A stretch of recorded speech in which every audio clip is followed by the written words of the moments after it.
그리고 일부에서 저희들이 다뤄드린 대로 문재인 대통령과 푸틴 러시아 대통령 간의 정상회담이 오늘 아침에 블라디보스톡에서 있었습니다.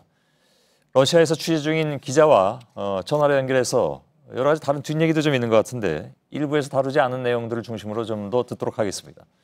정재윤 기자가 좀 전화로 연결돼 있습니다. 푸틴은 여전히 늦었다면서요, 오늘도? 네, 그렇습니다. 오늘 한러 정상회담은 당초 현지 시간으로 오후 1시에 시작될 예정이었습니다. 하지만 푸틴 대통령이 회담장에 1시 34분경이 돼서야 도착을 했는데요. 푸틴 대통령이 왜 늦었는지에 대해서는 따로 러시아 측의 설명은 없었습니다. 푸틴 대통령은 과거 다른 정상들과의 회담에서도 여러 차례 지각한 전례가 있습니다. 지난 2014년 메르켈 독일 총리와의 회담엔 4시간 정도 늦게 도착한 바 있고요. 또 지난해 아베 일본 총리와 회담에도 2시간 정도 늦었습니다. 박근혜 전 대통령과 회담 때도 2013년엔 40분, 그리고 지난해에는 1시간 45분 늦은 바 있습니다. 푸틴의 상습적인 지각은 상대에 대한 기싸움 성격이다, 이런 분석도 있는데요. 이 때문인지 청와대 관계자도 어느 정도 늦을 걸로 예상은 하고 있었다면서도 30분은 양호한 편이다, 이렇게 답했습니다. 예, 그나마 전례를 보면 제일 빨리 온 셈이라고 해야 될 텐데 이걸 다른 나라 정상들이 다 받아주고 있으니까 계속 이러는 게 아닌가 하는 생각도 들긴 들고, 아무튼 알겠습니다. 우리나라 정상이 중국이나 일본보다 러시아를 먼저 방문한 것은 상당히 이례적이지 않습니까? 아무래도?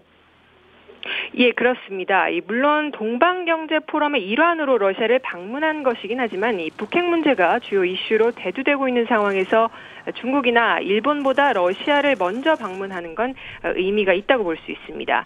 특히 사드 문제 등으로 한중 관계가 악화된 측면이 있기 때문에 우리 정부는 러시아를 통해서 북핵 문제 해결에 돌파구를 찾아보려고 한다는 그런 분석도 나옵니다. 러시아도 환영하는 분위기입니다. 또 이번 순방에는 50개 한국 기업들도 함께 방문을 했는데요.